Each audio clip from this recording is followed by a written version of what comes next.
नमस्कार, मी वसंत आठले. महान्यूज लाईव्हच्या आजच्या या खास एपिसोडमध्ये आपण भेटतोय राजापूर अर्बन बँकेचे अध्यक्ष आणि राजापूर अर्बन बँकेच्या प्रगतीमध्ये अत्यंत मोलाचा वाटा असणारे श्रीयुत जयंतराव अभ्यंकर यांना. तर आजच्या या एपिसोडची सुरुवात करताना जयंतरावांना मी पहिला प्रश्न विचारीन की मला सांगा की आत्ताच जे बँकेला गेल्या वर्षी एक्सलन्स अवॉर्ड मिळालं, जे टेक्नॉलॉजी एक्सलन्स अवॉर्ड, तर काय आहे एक्झॅक्ट ती कन्सेप्ट? नमस्कार, तुमचं स्वागत आहे अर्बन बँकेतर्फे. आणि तुम्ही जो आत्ता मला प्रश्न विचारलात त्यातलं टेक्निकल नॉलेज जरी मला नसलं तरी एवढं सांगू शकतो की बँक जी टेक्नॉलॉजी यूज करते, आधुनिक तंत्रज्ञान, त्या तंत्रज्ञानाचं मोजमाप करणारी एक संस्था आहे बेंगलोर स्थित. ती देशातल्या प्रमुख बँकांचं सर्वेक्षण करते आणि त्यातल्या प्रमुख 100 बँकातलं आपल्या बँकेचंही मोजमाप जेव्हा झालं तेव्हा त्या 100 प्रमुख बँकात आपल्या बँकेचा नंबर 29वा लागला. म्हणजे जे काय ट्रान्झॅक्शन होतात ATMची किंवा आम्ही जे डाटाबेस उभारले त्यासंबंधी जी काय कार्यवाही आम्ही बँक करते त्याचं मोजमाप केलं जातं आणि त्यातून नंबरिंग म्हणजे अवॉर्डसाठी असं नव्हे, त्यांना एक रिझल्ट मिळतो की कुठली बँक कशी आहे, त्यानुसार त्यांचं वर्गीकरण केलं जातं आणि त्यानुसार आपल्या राजापूर अर्बन बँकेचा नंबर 29वा आला, ज्याची ATMची ट्रान्झॅक्शन्स आमची 79% सक्सेसफुली झाली. त्यामुळे रत्नागिरी जिल्ह्यातही अशी कुठली कोऑपरेटिव्ह बँक नाही किंवा इवन नॅशनलाइजही बँक नाही जे कोकण रिजनला प्रथमच असं एक्सलन्स अवॉर्ड मिळालं आणि ते आपल्या बँकेला मिळालं. याचा आम्हाला खूप अभिमान आहे सर्व संचालक मंडळ आणि कर्मचाऱ्यांना. टेक्नॉलॉजी अवॉर्ड मिळवल्याबद्दल अभिनंदनच. पण तुम्हाला सांगा, 25 वर्षाची कारकीर्द, फार मोठी कारकीर्द बँकेमध्ये तुमची आहे. खूप कौतुकास्पद अशी राजापूरमध्ये ते नाव घेतलं जातं.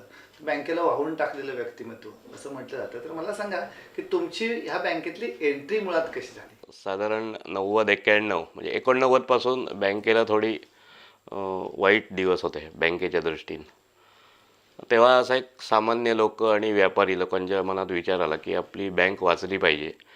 हा दूरचा विचार करून त्यांनी असं एक ठरवलं की एक चांगली मंडळी या बँकेत यावीत जेणेकरून कारभार चांगला होईल आणि बँक प्रगतीपथावर राहील. तेव्हा राजापुरातले प्रतिष्ठित व्यापारी, माजी चेअरमन वगैरे अशी मंडळी एकत्र येऊन विचारविनिमय करून काय करायचं त्याची दिशा धोरणं निश्चित झाली. त्यावेळी ह्या कुठल्याही कार्यक्रमात मी सहभागी नव्हतो. बँकिंग विषय हा मला अतिशय नवीन, किंबहुना मी त्याच्यात शून्य माझी अभ्यास वृत्ती, कारण मला तोपर्यंत हे ज्ञान नव्हतं की इथे यायचं आहे, हे मनाशी ठरवलेलं नव्हतं. पण अकस्मात आमचे मित्र रवींद्रनाथ ठाकूर देसाई, ज्याला आम्ही अनिल ठाकूर म्हणून संबोधतो, ते आणि अनिल सिनकर ओरिएंटल इन्शुरन्सचे एजंट आहेत, ते मला एकदा म्हणाले, अरे जरा येऊन जा. आणि मला लगेच सांगितले की तू अर्बन बँकेच्या संचालक मंडळासाठी निवडणूक लढवायची, असं आपण पॅनेल करतो आहे. तेव्हा ते 7 जणांचं पॅनेल असायचं त्या काळी. ठीक आहे, तरी मला त्याच्यात काय फार असं तथ्य वाटलं नाही. ठीक आहे, सगळ्यांबरोबर आपण उभं राहतोय, राहायचं, होईल जाईल त्याचं. म्हणजे असं काय मनाशी धारणा केलेली नव्हती की ते निवडूनच यायला पाहिजे, मग ते प्रयत्न करायला पाहिजेत, कारण तोपर्यंत माझी सामान्य जनांशी ओळख फार कमी होती. व्यापारी वर्ग सोडला, कारण आमचं मूळ घराणं व्यापारी, माझे वडील दुकानदार आहेत, माझा भाऊ दुकानदार आहे आणि आमची मागची पिढी संपूर्ण व्यवसाय दुकानदारी असं करत असल्यामुळे मी त्या ह्याच्यात कुठेतरी जाईन असं एक मला वाटलं होतं. तरी पण मी माझं शिक्षण चालू होतं, फोटोग्राफी करत होतो, माझा स्टुडिओ आहे स्वतःचा.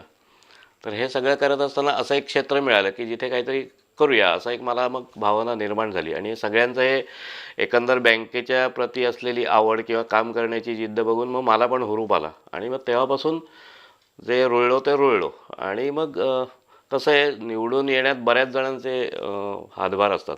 आपल्या नावाचा असतो, आपल्या मागच्या सगळ्या पिढी पूर्वजांचा असतो, मित्र, नातेवाईक, सभासद जे आहेत ते आपल्याला काही ओळखणारे असतात.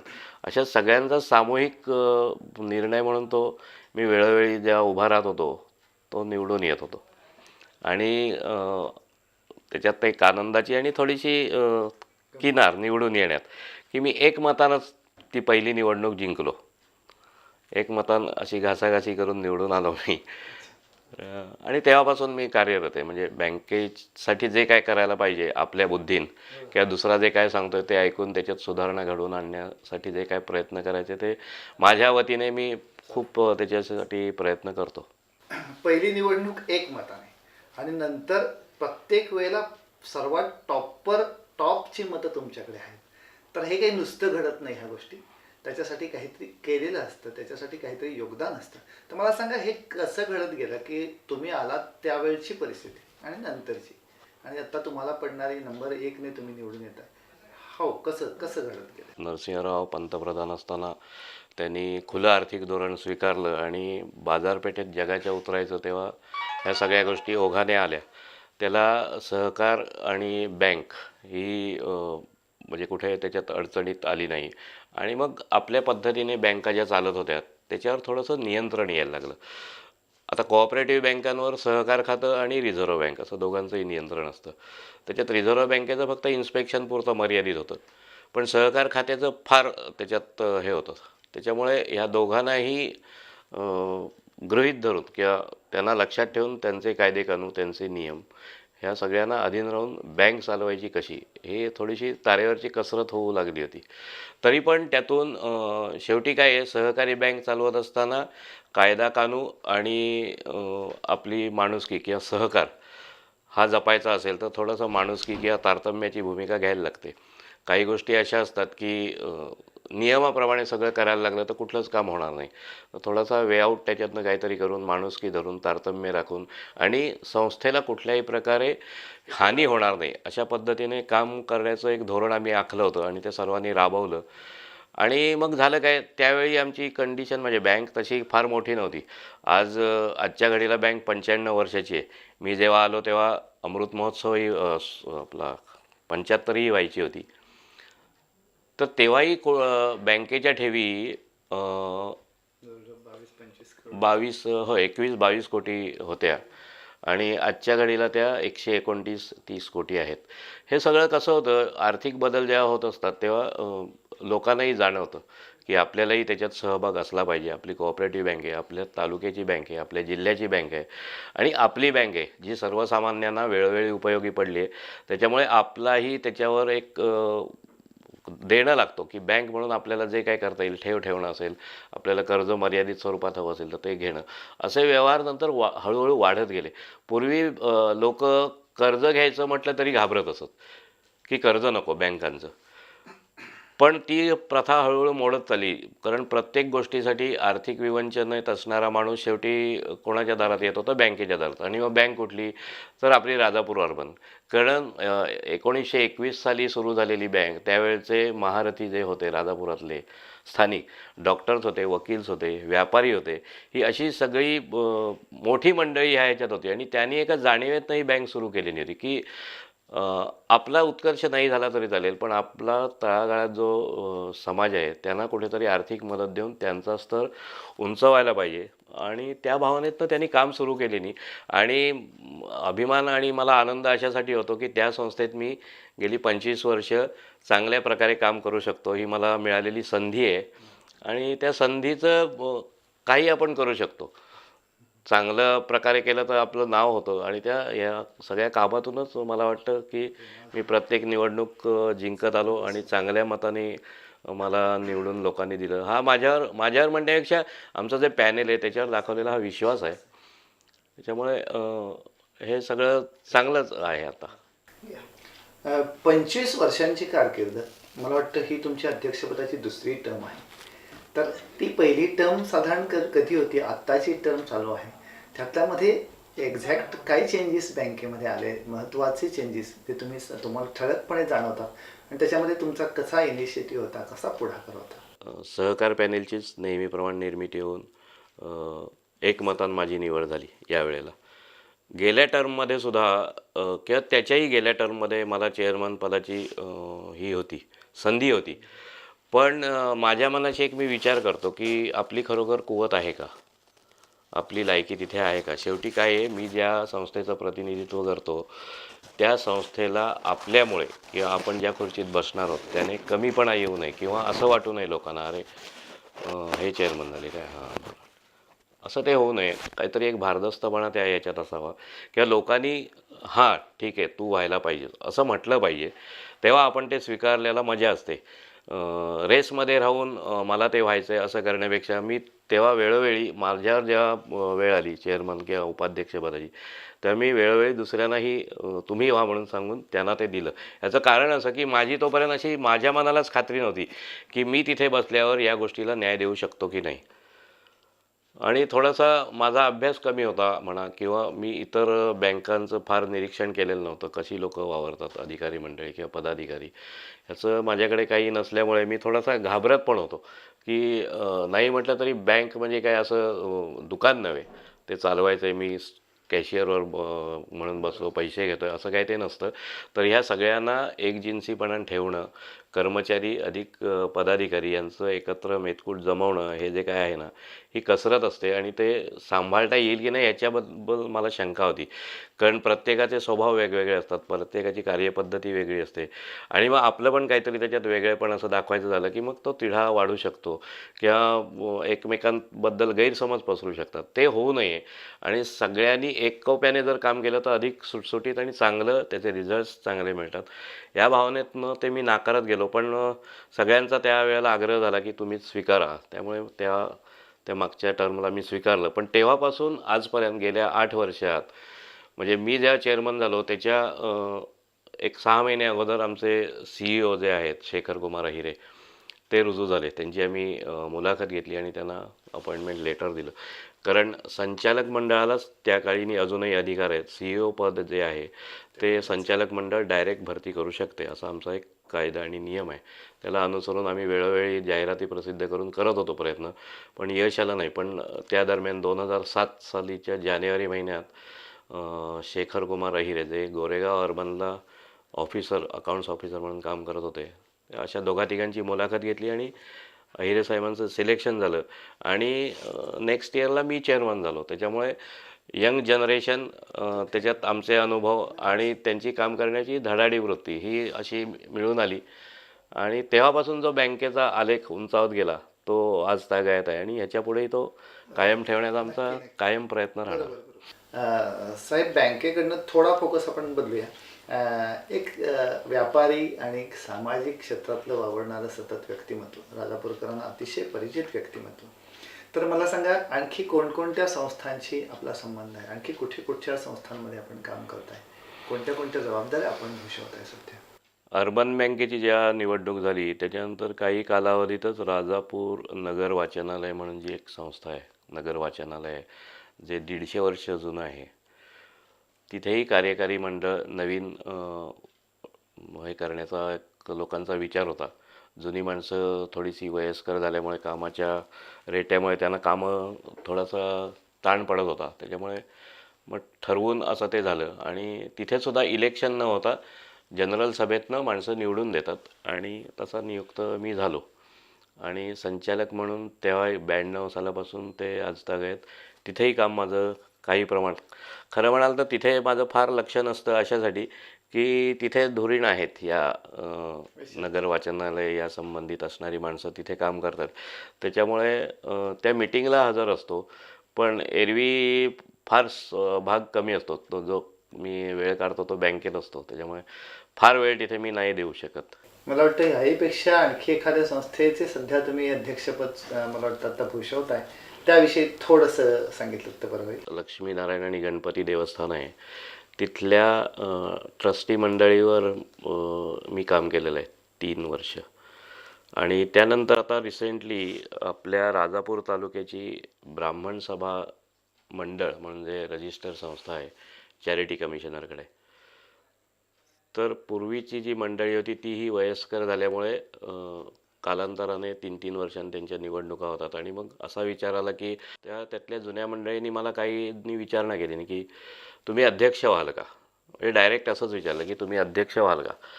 तर मी दुसऱ्या क्षणी त्यांना उत्तर देऊन टाकलं की मला करायचं आहे. याचं कारण असं की प्रत्येक समाजाची आज मंडळं आहेत. ब्राह्मण सेवा मंडळही कार्यरत 15 वर्षापासून आहे, पण त्या संस्थेचं अध्यक्षपद मिळत असताना मला अधिक काम करण्याची संधी मिळेल जी बँकेला पूरक असेल आपल्या ब्राह्मण सेवा संघाला थोडीशी मर्यादित स्वरूपाची त्याला ही मिळू शकेल या विचाराने मी त्याच्यात सहज हो म्हणून टाकलं आणि काम जोरात सुरू आहे. आनंद अशासाठी आहे की आम्ही सर्व तरुण मंडळी, खरं म्हणाल तर मी अध्यक्ष या नात्यानं मी तरुण म्हणजे वयान तरुण आहे, वयान नसलो तरी मनानं आहेच, कारण आज माझं वय 58 आहे. पण मला हुरूप अजून 30च्या तरुणाचा आहे आणि हे सगळेजण मान्य करतात. आत्ता जे आमचं कार्यकारी मंडळ आहे ते साधारण 30, 32, 35चे आहेत. तर त्यांनाही माझं काम बघून अचंबा वाटला आहे की अरे इतका ॲग्रेसिव्ह आणि धडाडीने आणि स्वतःहून काम करणारे अध्यक्ष आहेत म्हटल्यावर आपल्याला पण काम करायला पाहिजे. हा एक हुरूप देणं आहे, ते आमच्याकडनं होतं आहे आणि अशीच ती ब्राह्मण सेवा मंडळाची नजीकच्या काळात वाढ होईल, भरभराट होईल अशा तऱ्हेने काम करण्याची एक जिद्द मनाशी बाळगून आम्ही काम करतो आहे. थोडंसं आपण बालपणाविषयी सांगितलं तर बरं होईल की एकूण पहिलं पहिलं शैक्षणिक हे कसं राजापूर हायस्कूलला मला वाटतं असेल, तर त्याविषयी थोडंसं बोलला. म्हणजे मी जेव्हा शाळेत होतो तेव्हा जुनी 11वी SSC अशी पद्धत, 11वी मग कॉलेजची 4 वर्ष म्हणजे डिग्री मिळायची. पण मी 75 साली 10वीला आलो आणि त्याच वर्षीपासून 10वी हे मॅट्रिकचं वर्ष धरायला लागले. 10वी नंतर 2 वर्ष, मग कॉलेजची 3 वर्ष. त्यामुळे पहिलीच बॅच आमची 75ची आणि 10वीला आणि 75 साली मी मॅट्रिक झालो.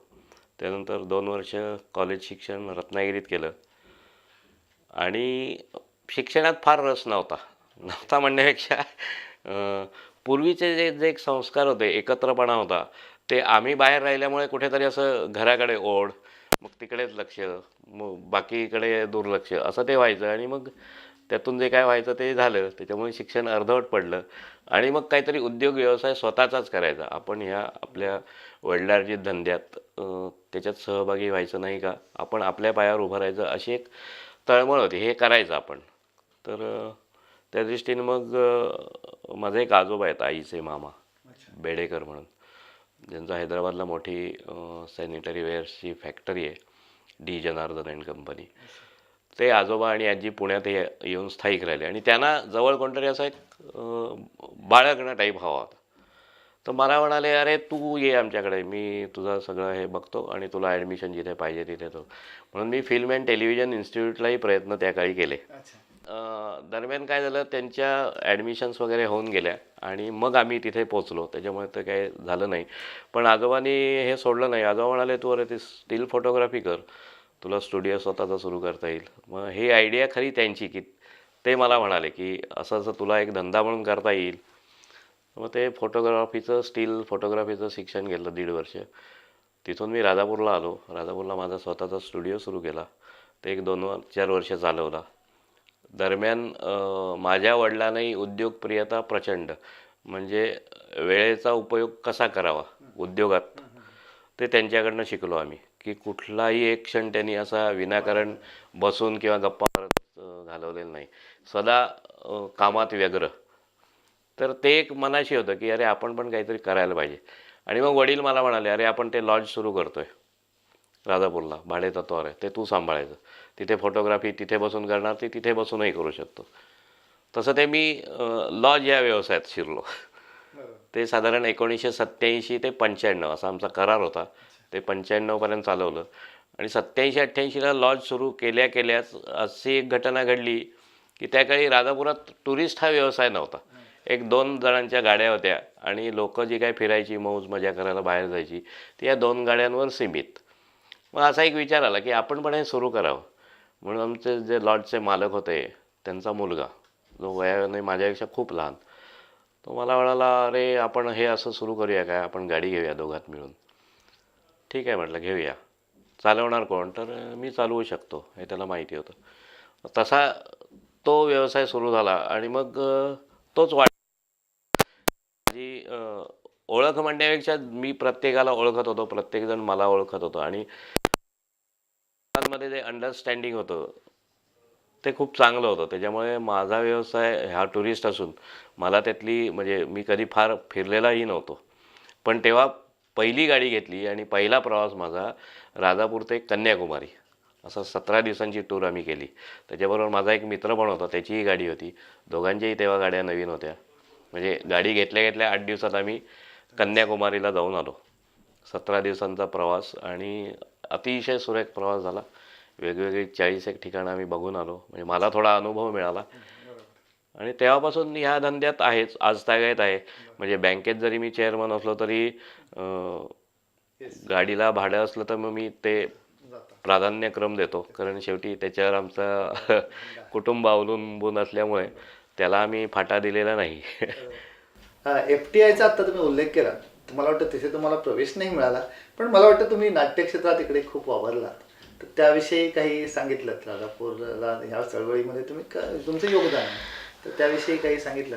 या आपल्या राजापुरात अशी आणखीन एक संस्था आहे जिला 125 वर्षांचा इतिहास आहे, जिथे मी शिकलो किंवा जिथे असंख्य आजचे जे नामवंत आघाडीवर जी माणसं आहेत ती राजापूर हायस्कूलचेही विद्यार्थी आहेत एकेकाळचे. तर अशा संस्थेत मी असल्यामुळे, संस्थेत म्हणण्यापेक्षा शिकत असल्यामुळे त्यावेळेला त्या संस्थेचा अमृत महोत्सव होता आणि आपल्या राजापूरचे लोकप्रिय शिक्षक वासुकाका जोशी यांनी आम्हाला सांगितले, नाही रे नाटक करायचं आहे, कुठलं काय पत्ता नाही, ते सांगतील ते करायचं. कोण कोण आहेत ते पणही आम्हाला माहीत नाही, पण शाळेतले वरिष्ठ शिक्षक होते, काही विद्यार्थी होते. तर त्यावेळेला आम्ही सूर्याची पिल्लं हे नाटक केलं आणि ते प्रचंडच आवडलं लोकांना. म्हणजे त्याचे आम्ही 2-3 प्रयोगही केले नंतर. आणि मग राजापुरात अशी अनेक नाट्यमंडळं होती जी पूर्वीपासून कार्यरत होती, कुठे ना कुठे कार्यक्रम करायची, नाटकं करायची. तर अशा एक ग्रुपमध्ये आमच्या मित्रांमुळे मी सामील झालो आणि मग तेव्हापासून दरवर्षी एक नाटक.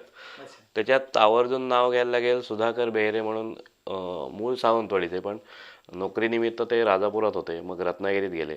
पण रत्नागिरीत असूनही ते नियमित राजापूरशी संबंधित होते आणि राजापूरला म्हणजे नाटक वेळ किती असावं याची परिसीमा आहे ती, की ते रत्नागिरीहून 2 दिवसांत राजापूरला यायचे संध्याकाळच्या गाडीत.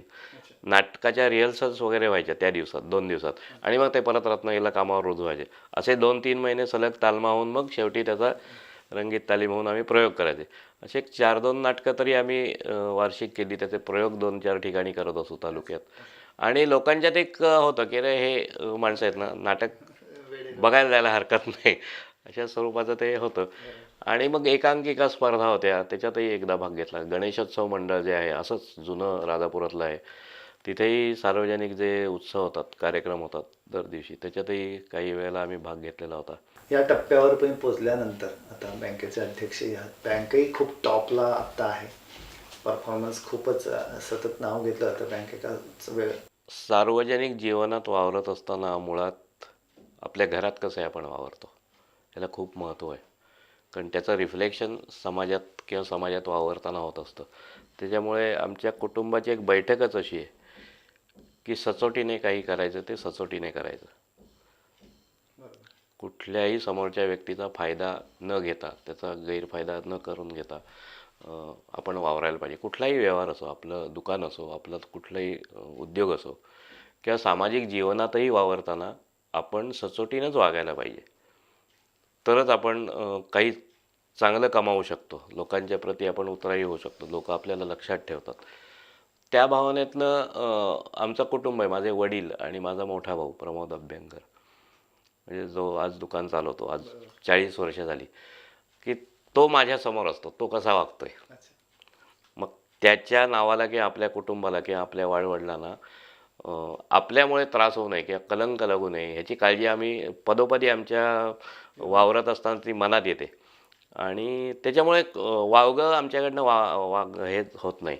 दुसरी गोष्ट, बँकेत जेव्हा आलो तेव्हा पण असं काही एम नव्हते माझ्या डोळ्यासमोर की अमुक एक करायचं आहे, तेच मला व्हायचं आहे, मला चेअरमन व्हायचं आहे, असं काही नव्हतं. सगळ्यांबरोबर आपण वावरायचं आहे.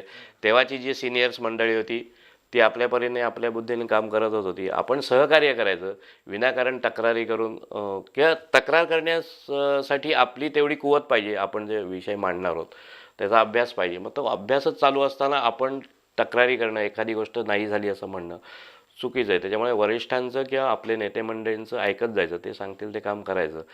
असं वेळोवेळी करत गेल्यामुळे त्यावेळचे आमचे जुने चेअरमन लियाकत शेठ काजी, त्यानंतर अनिल शेठ ठाकूर देसाई, नंतर त्यांचीच पत्नी अनिता ठाकूर देसाई, बलबले साहेब अशी वेळोवेळी साधारण राजकारणातली काही व्यापारी मंडळी अशी आमच्या नजरेसमोर होते. ती कशी वागतात, आपण कसं वागतोय याचं रोज मूल्यमापन करायला पाहिजे प्रत्येकाने, की आपण कसं वागायला पाहिजे. चांगलंच वागायला पाहिजे हे निर्विवाद, पण रोजचा आढावा घेणं जो आहे ते पण महत्त्वाचं अशासाठी की आपण आज काय चुकलो याचा विचार व्हायला पाहिजे आणि त्यातनं मग सुधारणा होऊ शकतात. दुसऱ्याने सांगून होता तर तसं नाही, पण आपल्या मनाशी आपण विचार केला तर ते अधिक प्रभावीपणे होतं. तर ती अशी काही मंडळी आहेत की तसेच वासुकाका जोशी आमचे, की त्यांनी सांगितलेलं होतं, अरे काम करून कोण माणूस मरत नाही, लक्षात ठेव. काम करायचं, कामान माणूस मरत नाही, फायदा किती होतो हे बघायचं नाही म्हणाले. मला बँकेत यायला कारणीभूत थोडेसे वासुकाका जोशी आहेत. म्हणजे ते माझ्या तेव्हाही लक्षात नाही आलेलं, पण काय झालं सांगतो. 1980-82 साली तेव्हा 7 जणांचा पॅनेल होता आणि निवडणूक दोनदा व्हायची. निवडणूक अशी व्हायची नाही, निवडलं जायचं. तर 3 जेव्हा संचालक निवडून यायचे होते, म्हणजे निवडायचे होते, तेव्हा वासुकाका मला एकदा दुकानात येऊन म्हणाले, माझे वडील होते, भाऊ होता, अरे तू उभं राहा अर्बन बँकेला. म्हटलं हो काका, मला कुठे काय माहिती आहे. म्हणजे तेव्हा मी सर म्हणायचो त्यांना. अरे काय नाही, मी आहे ना, मी पण उभा राहतोय म्हणाले. मी म्हणाले राहतोय, तू राहा, आणि एक म्हणाले ते शंकर कामत आहेत टेलर, ते राहत आहेत, तिघंजणं उभं राहूया, काय होईल ते म्हणायला जाईल. म्हणजे निवडून यायचंय किंवा आपण तिथे जायचं ही मनाची खुणगाठ बांधलेली नाही, उभं राहायचं, डेअरिंग करायचं. हा जो काय त्यांनी बाणा शिकवली ना, की आहे ना समोर उडी मारायची, मग काय होईल ते बघायचं. विचार करायला हवा जरूर, पण आपण सार्वजनिक जीवनात येण्यासाठी हे प्रयत्न करायला हवेत. ते त्यांनी सांगितले आणि आम्ही तिघेही पडलो. पण हे सुद्धा काकांनीच मला सांगितले नाही, की मी त्या मतमोजणीला गेलेलो नाही, त्या निवडणूक प्रक्रियेतही कशात भाग घेतलेला नाही. म्हणजे मी टोटली शून्य आहे, अनुभव शून्य. जेव्हा मतमोजणी झाली त्याच्यात आम्ही तिघेही पडलो. वासुकाकांनी मला घरी येऊन सांगितले, अरे आपण तिघेही पडलो रे. पण म्हणाले एक लक्षात ठेव, आमच्या दोघांपेक्षाही तुला मतं 4 जास्त आहेत. दोघांपेक्षाही लक्षात घे. माझं म्हणाले सोड, पण हा व्यापारी म्हणाले शंकर कामत आहेत, त्यांच्यापेक्षाही तुला 4 मतं जास्त आहेत. तेव्हा तू भविष्यात संधी मिळाली तर सोडू नकोस, असं ते त्यांनी सांगितलेलं. पण ही जेव्हा निवडणूक मी पहिली लढवली, पहिली म्हणण्यापेक्षा दुसरी, तेव्हा हा विचार मनात नव्हता. एक सगळ्यांनी सांगितल्याने उभं राहिलो. पण ते नंतर मला आठवायला लागलं, अरे आपल्याला हे गुरुजनांचं हे मिळालेलं आहे आणि ते आशीर्वादच समजायला हवेत आपण. कुठच्याही आपण यश मिळवत असतो तेव्हा घरच्यांचा त्याच्यामध्ये योगदान महत्त्वाचं असतं. आणि या टप्प्यावर तुम्ही पोचलाय तेव्हा त्याच्यामध्ये आपल्या सुविद्य पत्नी सौ मुग्धाताई अभ्यंकर, तर त्यांचं एकूणच सहकार्य, त्यांचं योगदान कसं काय राहिलं, कुटुंबाचा वाटा आपण म्हणतो, तर ते कसं काय येतं मला एकूणच योगदान होतं. अगदी बरोबर विचारलं. 1989ला माझं लग्न झालं. माझ्या पत्नीचं नाव मुग्धा अभ्यंकर, त्यांचं माहेर संगमेश्वर माबळ, ती करमरकर फॅमिली. 1989च्या 25 मार्चला आमचं राजापूर येथंच लग्न झालं. आणि तो दिवस माझ्या लग्नाचा वाढदिवस हा लक्षात न राहता त्या दिवशी जिल्ह्यात संगमेश्वरलाच संभाजी महाराजांच्या स्मारकावर काहीतरी विपरीत प्रकार घडला होता आणि जिल्हा बंद होता. आणि माझं जे लग्न झालं ते उन्हाळा या गावी झालं, तिथे मठात. त्याच्यामुळे लोकांची थोडीशी गैरसोय झाली लांब असल्यामुळे.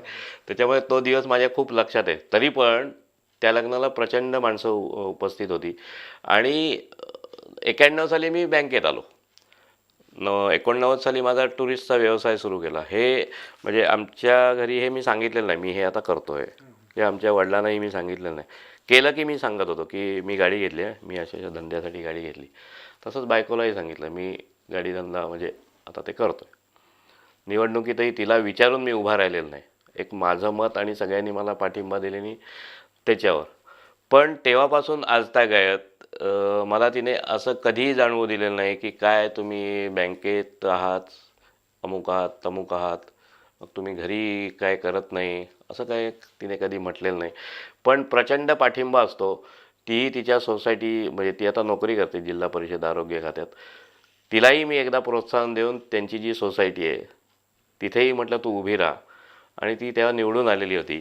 तर तिला हा सहकारी क्षेत्राचा पण थोडासा अनुभव आहे, त्याच्यामुळे काय चालतं हे तिला थोडीशी जाणीव आहे. त्याच्यामुळे तिचा पूर्ण पाठिंबा या गोष्टीला आहे. आणि केव्हाही असं होत नाही की अरे तुम्ही तिकडे गेलात नाही, हे राहिलं ते राहिलं असं काही होत नाही. सगळं आनंदाने आहे. आपण मुलाखतीच्या शेवटच्या टप्प्यात आहोत आणि मी तुम्हाला एक महत्त्वाचा प्रश्न असा विचारतोय की बँकेच्या दृष्टीनं आता इमिजिएट काय प्लॅन्स आहेत, अध्यक्षीय कारकीर्द चालू आहे आणि पर्सनल लाईफमध्ये आणखी काही प्राधान्यक्रम आहेत किंवा भावी प्लॅन्स पर्सनल लाईफमध्ये सुद्धा, बँकेसाठी सुद्धा आणि व्यक्तिगत लाईफमध्ये सुद्धा. आता मला वाटतं ते ब्राह्मण सेवा संघाचं काम, तर त्याविषयी काही सांगितलं. राजापूर अर्बन बँकेचं म्हणत असाल तर आत्ताच एक महिन्याभरात आम्ही सर्वत्र टेक्नॉलॉजीज पुणे आणि आमचं जे सॉफ्टवेअर ज्यांनी आम्हाला दिलं आहे, गेली 8-10 वर्षाचं उत्कृष्ट काम करतं आहे ते लिस्ट सॉफ्टवेअर सांगली. आणि ATM चालवताना प्रामुख्याने त्यांचा सहभाग जास्त असतो. तसंच सर्वत्र टेक्नॉलॉजीज आणि सेंट्रल गव्हर्नमेंटची जी NPCI म्हणून जी फर्म आहे, फर्म म्हणण्यापेक्षा एक वेगळं क्षेत्र आहे की जे बँकांना ATM संदर्भात निर्धारित करतं, ज्यांच्यामार्फत ते व्यवहार होतात. National payment corporation of India, त्यामार्फतच ते रिझर्व्ह बँकेच्या मान्यतेने हे व्यवहार होतात. त्याच्यामुळेच आम्ही ही गेली 6 ATM सुरू केली. अतिशय चांगल्या प्रकारे त्याला लोकांचा प्रतिसाद आहे. पण हे सगळं करत असताना गेल्या महिन्याभराच्या कालावधीत आमची पुण्यात एक मीटिंग झाली. NPCIची अधिकारी मंडळी, सर्वत्र टेक्नॉलॉजीज आणि लिस्ट सॉफ्टवेअर आणि बँकेचे आमचे कार्यकारी अधिकारी. मोबाईल बँकिंग हा एक नवीन आधुनिक तंत्रज्ञानावर आधारित बँकिंग आम्ही सुरू करतो आहे आणि 28 ऑगस्टला आमची ॲन्युअल मीटिंग आहे, जनरल मीटिंग, तेव्हा याचं लॉन्चिंग होईल. आत्ता टेस्टिंगमध्ये चालू आहे आणि फुल्ली सक्सेसफुल आहे. फक्त त्याची ऑफिशियल घोषणा 28 ऑगस्टला आम्ही करू. तोपर्यंत त्याच्यात काहीतरी कमी जास्त बदल पण होतील आणि नवीन आणखी त्याच्यात सुविधा काय देता येतील ते आम्ही बघतो आहे. लोकांना आता बँकेत येण्यापेक्षा स्वतःच्या घरात राहून बँकिंग करणं आवश्यक झालेलं आहे किंवा ती सेवा आम्ही पुरवणार आहोत याच्यासाठी की लोकांकडे आता वेळ कमी झाला आहे. जरी हे शहरी ठिकाण नसलं तरी पण लोक कामधंद्यात आपापल्या स्वतःच्या उद्योगधंद्यात मग्न असतात आणि मग बँकेत जायचं म्हणजे थोडंसं त्यांना ते अधिक सोयीचं जाईल. आणि तंत्रज्ञान म्हणून हे लोकांना आम्ही पुरवणं गरजेचं आहे. किंवा आधुनिक युगात वावरत असताना आणि आर्थिक संस्था चालवत असताना लोकांना आम्ही किती जास्तीत जास्त तंत्रज्ञान पुरवतो आणि बँक स्वतःचा फायदा पर्यायाने सभासदांचा फायदा करून देते, याला महत्त्व आहे. आणि त्या दृष्टीने लोकांपर्यंत जास्तीत जास्त सुविधा ज्याचा लाभ त्यांनी वारंवार घ्यावा. आणि आज रिझर्व्ह बँकेला अपेक्षित असं आहे की त्यांना सभासद फार महत्त्वाचा वाटत नाही आहे, त्यांना ठेवीदार महत्त्वाचा वाटतो आहे बँकेच्या दृष्टीत. पण मध्यंतरी ज्या काळात ज्या काही बँका लयाच गेल्या त्या कशामुळे गेल्या ते सर्व ज्ञात आहेत. पण रिझर्व्ह बँकेच्या एक गोष्ट लक्षात आली की काय होतं आहे नेमकं, तर मग ठेवीदारांचं हित जपण्याकरता संचालक मंडळावर काही निर्बंध आले. तर काही टप्प्यात आम्ही पण असेच वावरत होतो. बँक त्या कालखंडातनंही गेलेली आहे आणि बँकेकडून जे 2 वर्षांनी इन्स्पेक्शन होतं त्याच्यातही वारंवार आम्हाला दरवेळच्या इन्स्पेक्शनमध्ये A+ किंवा A अशी वर्गवारी मिळालेली आहे. तेव्हा राजापूर अर्बन बँकेच्या वतीने आज तुम्ही माझा इथे जो काय इंटरव्ह्यू घेतलात त्याबद्दल तुमचे शतशः आभार. मला इथे बसायला आणि या बँकेच्या वतीने बोलायला असंख्य लोकांनी मदत केलेली आहे. आमचे सभासद आहेत, हितचिंतक आहेत, ठेवीदार आहेत, आमचं व्यवस्थापक मंडळ आहे, त्याच्यानंतर कर्मचारी वर्ग आहे, CEO आहेत, यांनी आम्हाला मोलाची साथ दिली आणि आज मी या पदावर बसू शकलो, खुर्चीवर बसू शकलो आणि हे तुमच्यापर्यंत पोचवायचा प्रयत्न केलेला आहे. अधिक माहितीसाठी आमच्याशी संपर्क करायला हरकत नाही. आमची वेबसाईट आहे अर्बन बँकेची आहे, rajapururbangmail.com अशी. आणि आमचा नंबर आहे 02353 222 451. नेहमी संपर्कात राहा. संपर्क वाढवल्यानं आपला उद्देश सफल होतील. सगळ्यांना शुभेच्छा. धन्यवाद. तर मित्र हे होते राजापूर अर्बन बँकेचे अध्यक्ष जयंतराव अभ्यंकर. त्यांना त्यांच्या भावी आयुष्यासाठी, भावी प्लॅन्ससाठी महान्यूज लाईव्हतर्फे खूप खूप शुभेच्छा. धन्यवाद.